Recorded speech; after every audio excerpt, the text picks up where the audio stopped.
Witamy Was w ten piękny, wiosenny dzień. Korzystajcie z wiosny, jeżeli macie okazję. My korzystamy i dlatego porozmawiamy dzisiaj o łucznictwie rekreacyjnym. Z tej strony Marcin, Bartek i zapraszamy Was na film. Zapraszamy.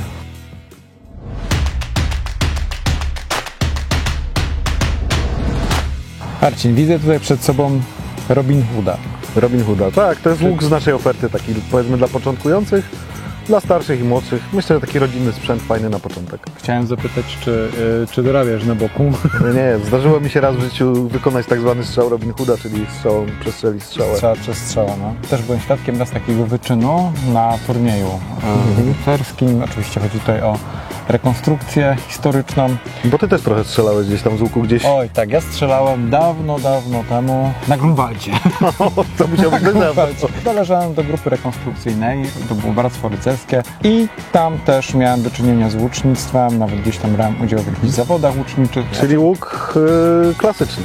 Łuk klasyczny, dokładnie mój łuk to był łuk angielski z lekkim refleksem, czyli lekko taki wygięty, zresztą Robin Hood jest całkiem podobnym łukiem. Tak, bo ciężko go nazwać refleksyjnym, ponieważ cięciwa tylko w dwóch miejscach styka się z ramionami. Okej, to te nasze historie może nie tak bardzo będą interesować naszych widzów, tak.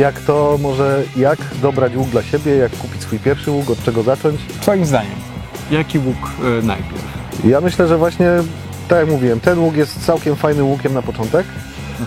Może z niego korzystać cała rodzina, bo tam długość naciągu jest od 22 do 29 cali, czyli długość naciągu, czyli nasz taki zakres ramion w naciągniętym łuku. Siła naciągu tego łuku też chyba jest w granicach 30-35 funtów dla 29 cali, dla 22 jest dużo mniej. Ja bym nie proponował zaczynać od takich poważnych łuków bloczkowych.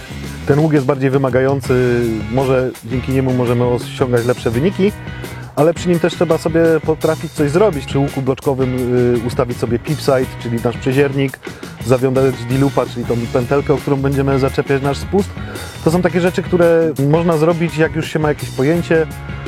No to nie jest taka rzecz na początek, chociaż znam dużo osób, które też zaczynały od tego łuku bloczkowego, więc można pójść tą drogą, ale myślę, że w tym momencie omija nas całe to łucznictwo tradycyjne, takie zwykłe, proste, które towarzyszy nam od setek, jak nie tysięcy lat. To jest tak, że dzwoni tata chłopca bądź dziewczynki w wieku 7, 8, 9 lat. Pyta się o łuk. No oczywiście pierwsze o co pyta to łuk bloczkowy, który często ma większą siłę naciągu, to znaczy większej siły użyć do naciągnięcia. Ten łuk kosztuje niemałe pieniądze, a wiadomo jak to jest z naszymi pociechami. Postrzelają raz, drugi. Jeszcze w ogóle w pierwsze strzelanie wszystkie strzały zostały pogubione, bo wszyscy od razu chcą strzelać na 30 metrów na przykład. Ja bym proponował tak na pierwsze strzelanie, tak żeby się wyrobić jakąś postawę, nauczyć się tego wszystkiego. Nawet się zaleca, żeby strzelać na 2 metry, tak naprawdę jeżeli ktoś zaczyna trening łuczniczy w jakimś klubie czy pod okiem instruktora, ale myślę, że takie 5 metrów to jest taki dystans, że nie pogubimy tych strzał i to już nie są te 2 metry, które są takie ekstremalnie bliskie. Ja zaczynałem naukę strzelania z łuku z moim synem, w sensie jakby pokazywałem jak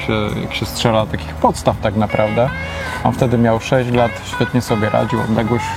Zaczęliśmy od 3 metrów, potem metr za metrem cofaliśmy się, jak już mu lepiej szło. Też miał łuk zrobiony w zasadzie przeze mnie z jakiegoś tam kawałka patyka z włókna szklanego, czy ja też takie z rur. Prosty łuk. Można taki zrobić samemu w domu oczywiście, ale on nie będzie miał wszystkich tych elementów, które łatwiej jest nauczyć się oczywiście, jeżeli kupimy taki. Ja też zaczynałem od łuków robionych z rur PVC, robiłem łuk z nart, różne dziwne rzeczy. O łuku z nart musisz kiedyś opowiedzieć. Muszę kiedyś opowiedzieć. Zresztą jak ktoś będzie chciał, to sobie znajdzie w internecie. To się nazywa narciarstwo łucznicze. Narciarstwo łucznicze. Fajnie się przy tym bawiłem, ale straciłem, myślę, taki rok, kiedy mogłem się tak naprawdę bardziej zająć takim, nazwijmy to, poważnym łucznictwem, bo ciężko mówić o takim łuku rekreacyjnym, że jest to poważne łucznictwo, ale jest to już jak powiedzmy pełnoprawny łuk, który posiada wszystkie cechy takiego łuku już powiedzmy też z wyższej półki.